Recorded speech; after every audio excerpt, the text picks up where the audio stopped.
Hello, everybody, and welcome to the latest episode of the DXM podcast. I am your host, Colborn. We are joined today by artist Breanna Browning. Thank you for joining us. Sure. Yeah, I'm really happy to be here. Super excited to chat. Cool.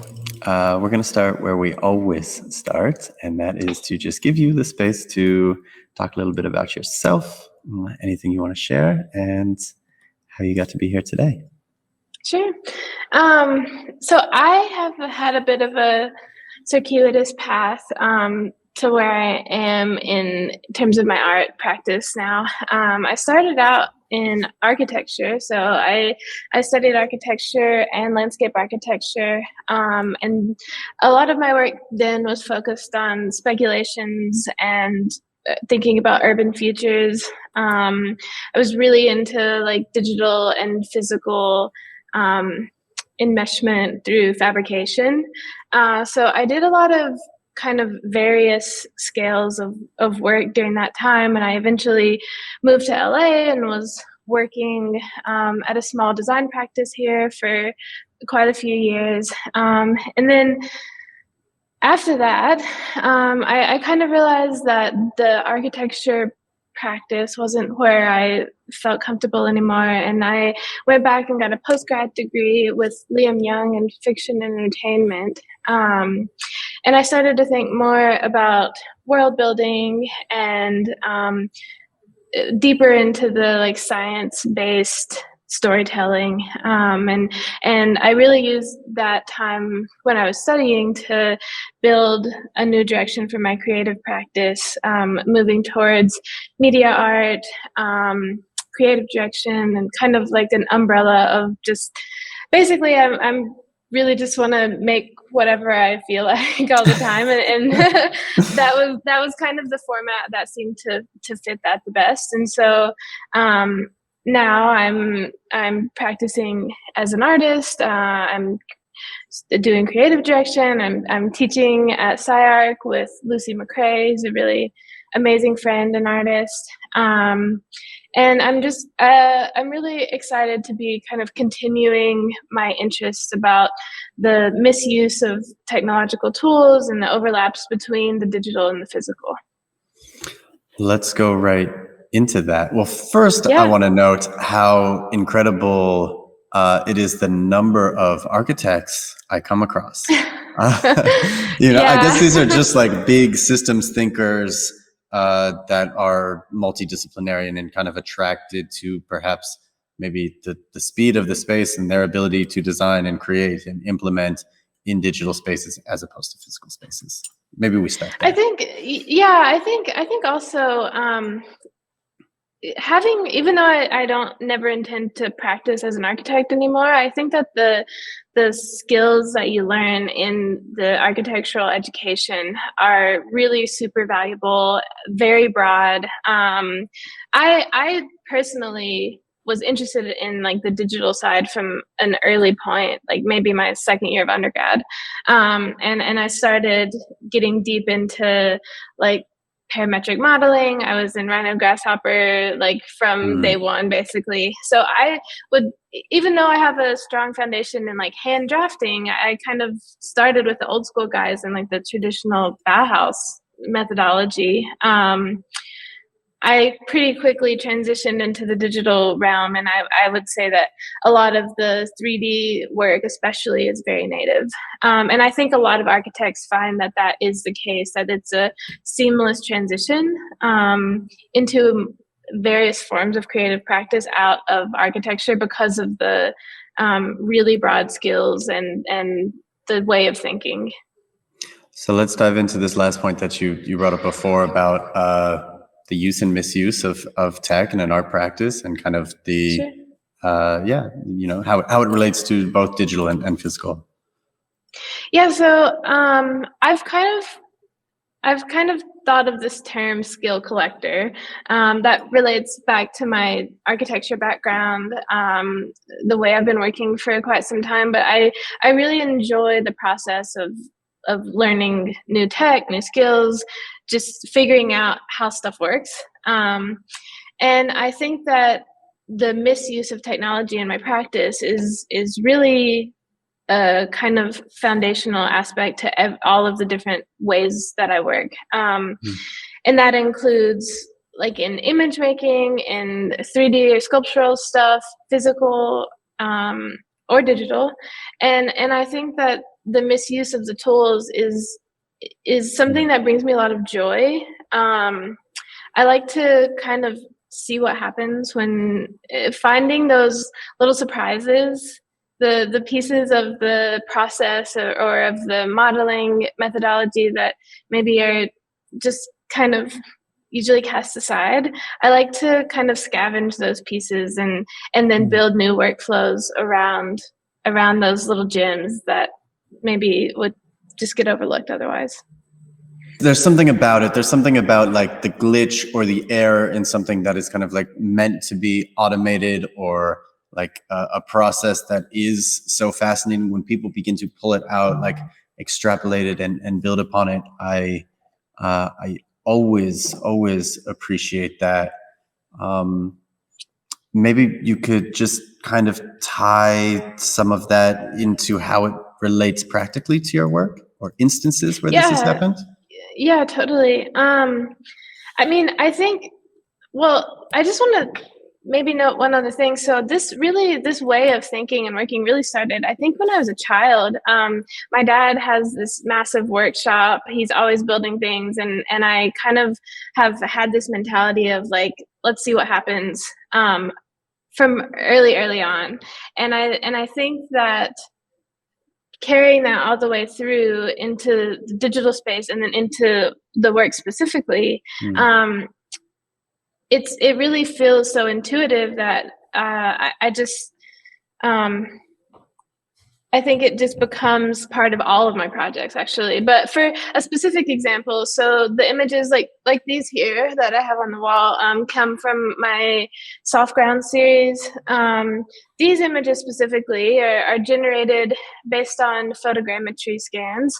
So I went back to the landscapes of Appalachia, where I grew up. It's a kind of small coal mining town. Technologies of extraction are really like ubiquitous in the landscape. And I went there and I photographed and I scanned. And then I brought that data back and I processed the photogrammetry into the traditional 3D models, point clouds. But in that process, there's UV maps that are output, which is basically the unfolded version of the scan. And I saw these maps. They kind of get like output into a folder somewhere on your computer. Normally you have to dig for it, you know, if you're really looking for it. And I saw these as these really incredible kind of fragmented, like disembodied pieces of the landscape. And I found that they were really revealed a lot of information that you couldn't see in the physical reality or in the digital model. And so I kind of worked backwards, starting from this map, and figured out how the software generates it, how I can kind of hack the photography process in order to generate different types of maps, how I can manipulate the point clouds through the modeling process. And so I dialed in kind of a technique for creating different types of maps based on the photogrammetry data that I was collecting. Yeah, I'm looking at both of these works right now, and there's something about it, right? There's something about the like what is left behind, and the fact that maybe it is like so personal to you, and you probably know what that photogrammetry scan relates to. But here is something also like green. It almost looks, you know, like there's these purple flowers in a field. They're pretty haunting, especially knowing, you know, where they came from and kind of what they represent as far as this home for you in Southern Appalachia. Yeah, and I think, I mean, thank you. And I think that when I was thinking about these, I was really thinking about the new technological sublime. I think that there's a really kind of beautiful quality to technology and thinking about bits as matter, landscapes as information. And that's what I was really trying to kind of bring to the surface through these, is like hacking a way to show that there's this generational kind of, in this case, violence to the landscapes. It was extractive. There's mining technologies, but also these like really beautiful outcomes where we have a merging of technology and nature. And I think that's the space I grew up in. And I think that the fact that I'm able to maybe show that in my work, in a way that explores and really showcases the information as physical. Do you want to talk about the show at Vellum? Yeah. So some of this work was recently showcased in here in LA at Vellum, curated by Jesse Damiani and Cinzi. And yeah, they're amazing. They're cool. Yeah, they're super cool. Super nice to me and very, very so smart and so like interesting and show interesting work there. So this work was one of about 10 artists selected for a show called Next Gen, and it was showcasing kind of digital artists native to LA. So there's still a couple of those works available on Super Rare if anyone wants to take one of those up.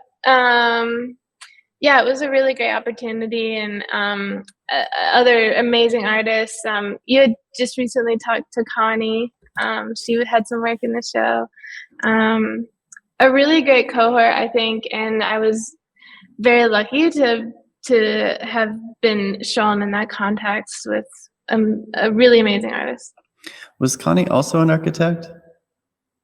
You know, I don't know. I met her for the first time at Vellum, and I'm not sure what her background is. I think she might have been.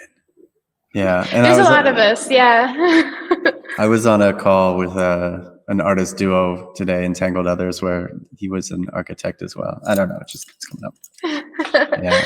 I think there's a lot of architects kind of defuncting like into other ways of practice. Yeah. I'm all for it. I think like go for it. Totally. Should we jump over to tech and textiles? Yeah, for sure. So and this, I think this kind of brings back in the physical piece that we started talking about earlier, which is that in addition to the kind of misuse of the tech tools and the hacking methodology, I think that the other way that I do that is by going back and forth, like between physical and digital. And so I've been working with a company in the Netherlands called Barbora, and they do custom 3D knitted textiles. And they have these really amazing machines and software, and a great team there that kind of I was able to take these types of photogrammetry images and basically separate out all of the different layers and then turn it into a 3-dimensional machine knitted quilt. And so with these quilts, I've really been thinking a lot about craft and what does craft mean in the age of technology. Again, like growing up in very rural Appalachia, I was exposed to like handicraft and quilting, the ideas of women's work and these kind of cultural roles. And I'm interested in what those look like for me as a practice and how I can integrate technology into craft. I definitely want to talk about skin suits just because it's so, sure. Yeah, it's something about like the way you dissect landscape, the way you dissect form, and the inputs and that are generated from this. I find so fascinating, and I would obviously encourage everybody to go to the website and look through this because it's just so visual and beautiful. Can we talk about skin suits and what that entails? Yeah, for sure. So, skin suits was a project that I'm continuing to work on that one. And it's using the same type of thinking as how I've been looking at landscapes, but instead it's kind of turning the camera on the body.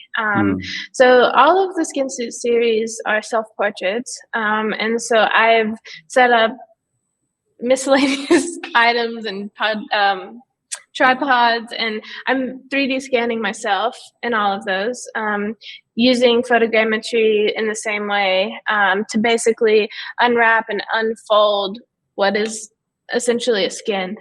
So it becomes this kind of, I've thought of them as leathers or I mean, really like material versions of flesh that show the kind of fleshy body through the machine gaze. And again, the reemerging theme or symbol and the translation to the physical of the quilt. Yeah, so on that series, instead of working with the machine knitted quilts, I had the images that I had made of the self-portraits I had made, and I had those printed on silks, and then I actually handmade quilts, where I was sewing with like copper thread and really like composing like a different version of a skin. And then I experimented some with like, what does it mean to wrap myself in my own skin quilt? And so there's this conversation between the version of me seen by the machine and the version of me here in flesh body, and how do those things interact? And I think that through the act of like physically making these quilts and photographing myself in them, it exposes a softness that I think you normally don't really think about when you think about technology. And I think that, go ahead. No, please. Yeah, I think that it's this dynamic conversation about information versus flesh, information versus landscape, soft and hard, extracting the softness and this noise from the landscapes using technology. And these overlaps, I think, are really kind of fertile grounds for probing and making images and exploring. Is this a callback at all to any sort of like Southern quilting tradition? Oh, absolutely. Yeah, for sure. I mean, I didn't quilt growing up, but I was definitely, they were all over my family's houses, my parents' house. Like it's certainly talking about the traditions that I grew up around of craft and women's work. I mean, for listeners who might not know, should we go maybe a little deeper into like what quilting was about in the South?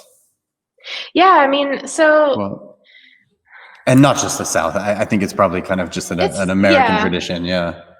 I think so. I think that in the American South, and especially rural Appalachia, where I'm from, has a kind of history of impoverishment. I think that the extractive technologies of coal mining, farming, I think that they have brought great wealth, but also a huge distribution in the regions like Southern Appalachia.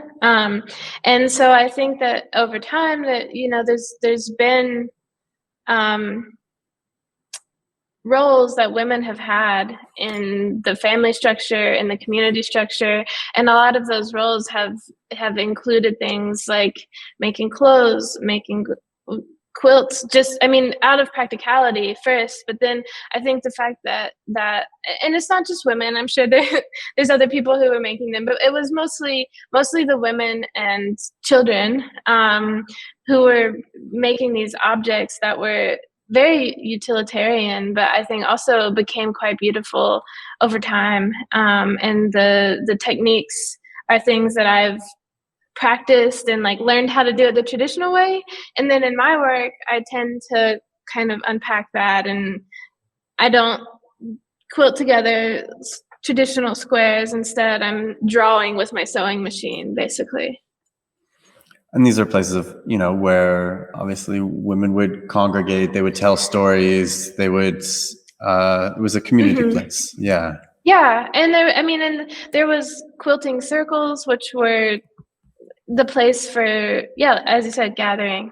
And I would love to think that through my work of either the digital quilts or the handmade quilts, that I could have conversations with people about what does it mean for women to interact now with technology, and how do we have communities where technology is at the center as opposed to traditional craft. I think it really changes the relationship between how we interact. Yeah, I was going to say it feels almost like a similar interrogation that you are having in a circular one with the machine itself, in which it's like observational, kind of hacking, reinterpreting, observing.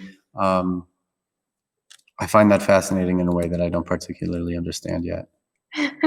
I think when I think about software or technological tools, or even physical tools like my sewing machine or my printers, things like that, I really think of them as like collaborators.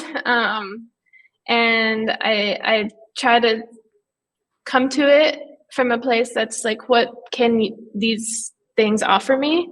What can I offer them? How can we interact in a way that's experimental and maybe unexpected? And at the end of the day, it's a meditation for me. I get a lot of joy out of the process of just like seeing what happens. And I think that all of the things that the projects we've talked about today have kind of been the outcomes of those just experiments. Like, let's just put it out there and see how it goes. A great example of that, my digital quilts from the skin suits, from the soft grounds series, those are gonna become a shoe collection.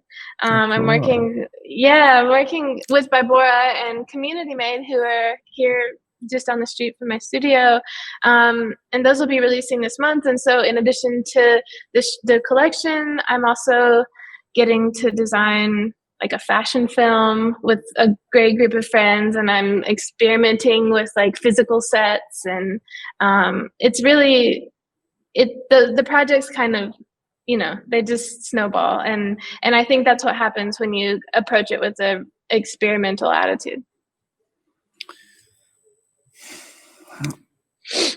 I want to talk about this idea of extraction and like scarred landscapes, and because I know it comes up a lot in these descriptions, but I'm wondering how you view kind of the body of work that you are creating. You've used words like meditative, but I wonder if there's like a reconciliation, or if you consider these to be regenerative, or if they are extractive of either yourself or the landscapes. Or I'm just curious how you view. Yeah. I think it's kind of a bit of all of it. I think that it's extracting information, displaying it. I think it's really like a way to look at myself. I think that through the technological tools, and especially like in skin suits, I think it's a bit more explicit, but I'm literally like turning the camera on myself and exploring. That's not something I've ever really done comfortably before. And with skin suits, I also did like a performance piece, which I'm not a dancer, I'm not a performer, but I kind of used it as a catharsis, a way to address some of the things that I was grappling with personally about like the fleshiness of and the softness of people, especially like post-COVID. I had some health scare, so I was kind of grappling with like my mortality and my form, my physicality, and skin suits was a way to take technology and look at myself and kind of work through some of those stresses and anxieties that I had through the process of making.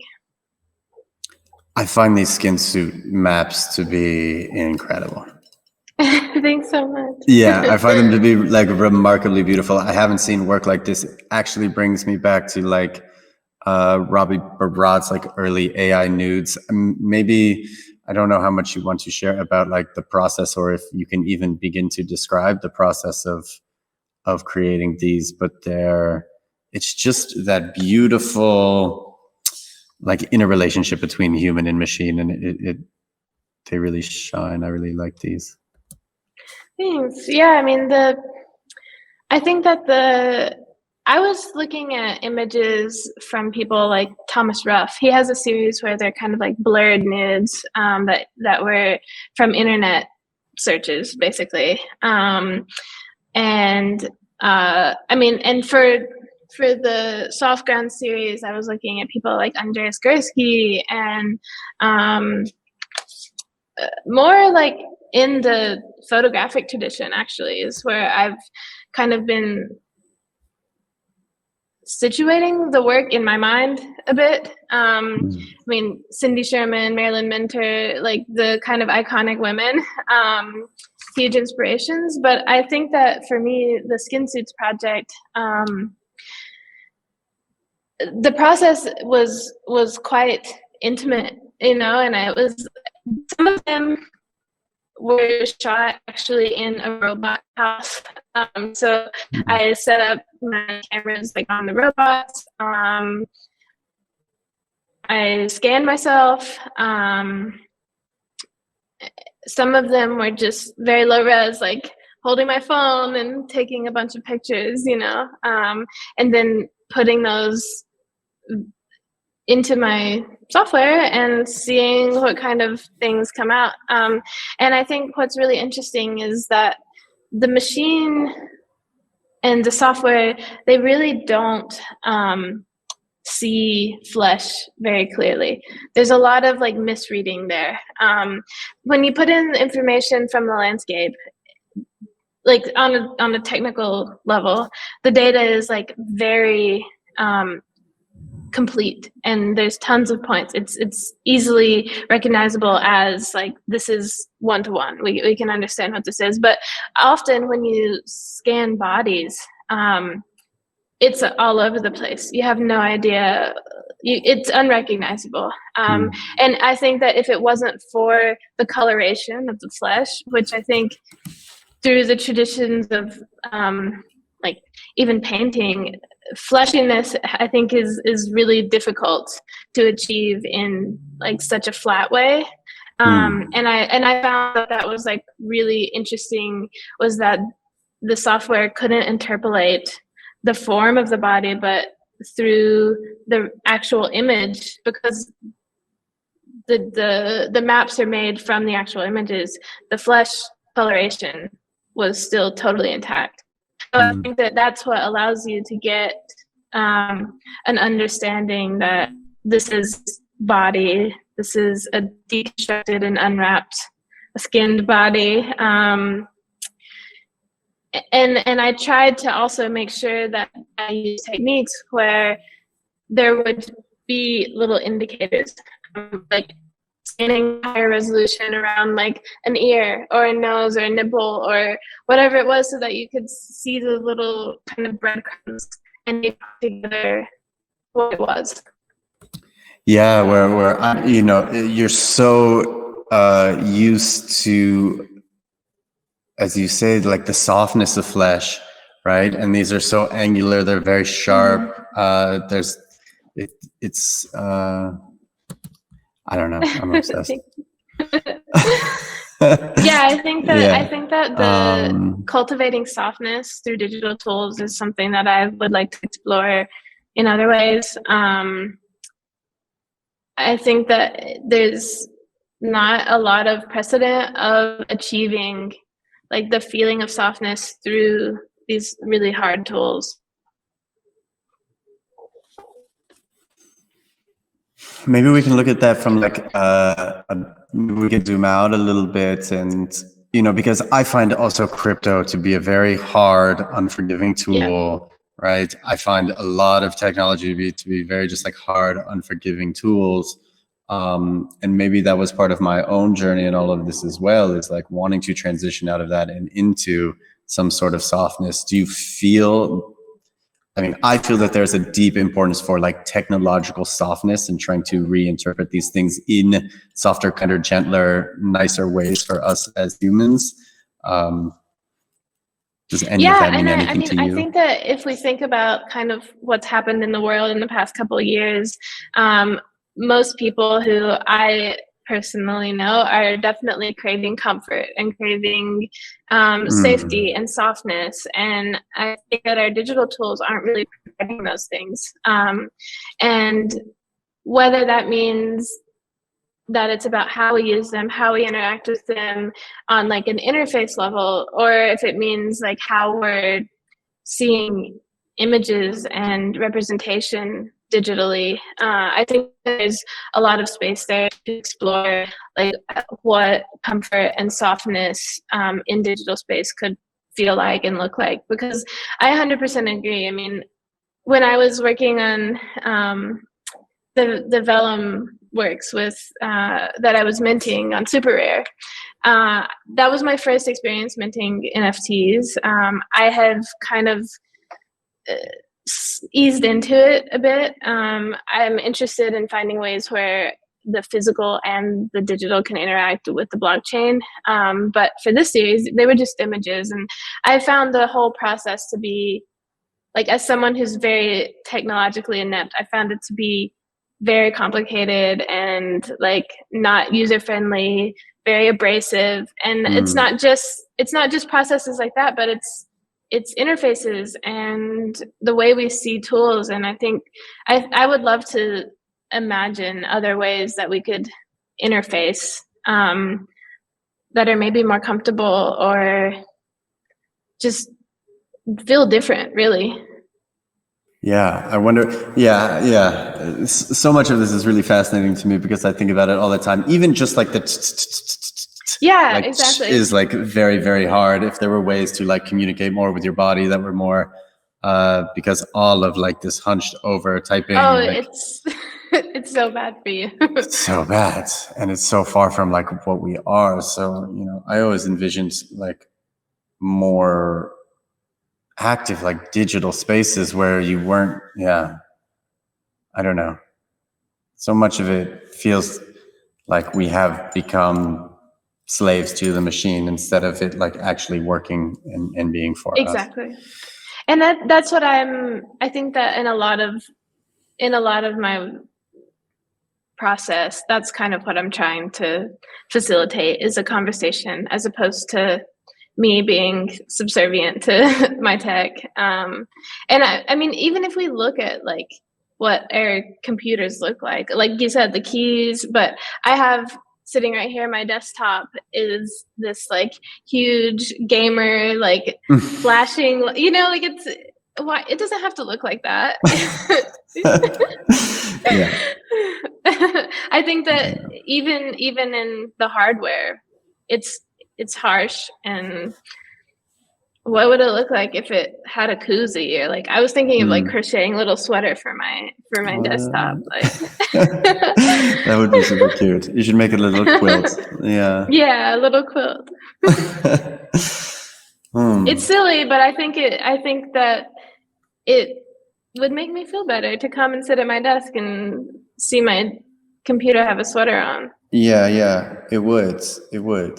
It would begin to like redefine these relationships, which, you know, we never know how much, like, I don't know if the right word is bias or just, you know, how much of like the same thinking goes into all of these systems, because it was probably the same group of people that created computers, that created the internet, that created these blockchains, and like all stacked on top of each other. It feels like a lot, and it is very, very, very draining.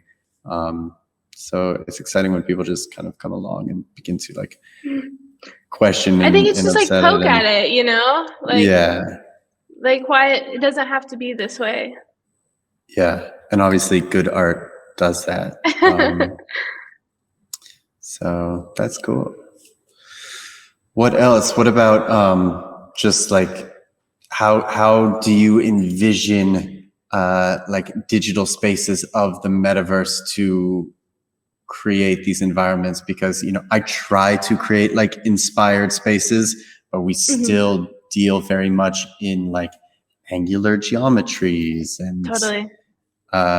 just as an architect, it's, you know, we have all the ability to reimagine how we play and reinvent space. Yeah, I'm curious, you know, what ways we can invite these concepts into these digital spaces. Yeah, I mean, I think that that's something that I've been a bit bewildered about, is that we have basically no limitations of physics, of space, of money when we're building things in digital space, but yet they look like a building. they look like the white cube gallery a lot of the time. I think it doesn't make a lot of sense, and I think there are people who are exploring like what other types of digital space can be like. I mean, just coming to mind is like Rachel Rosen. I think some of her digital work is really fantastic. And I think that as architects and as designers, we're kind of trained in a tradition of design that is being translated like one-to-one into the digital space. And it's definitely doesn't have to be that way. On a practical level, building a flat plane in physical or digital space, that's easy. You know, it takes 3 clicks and you have it.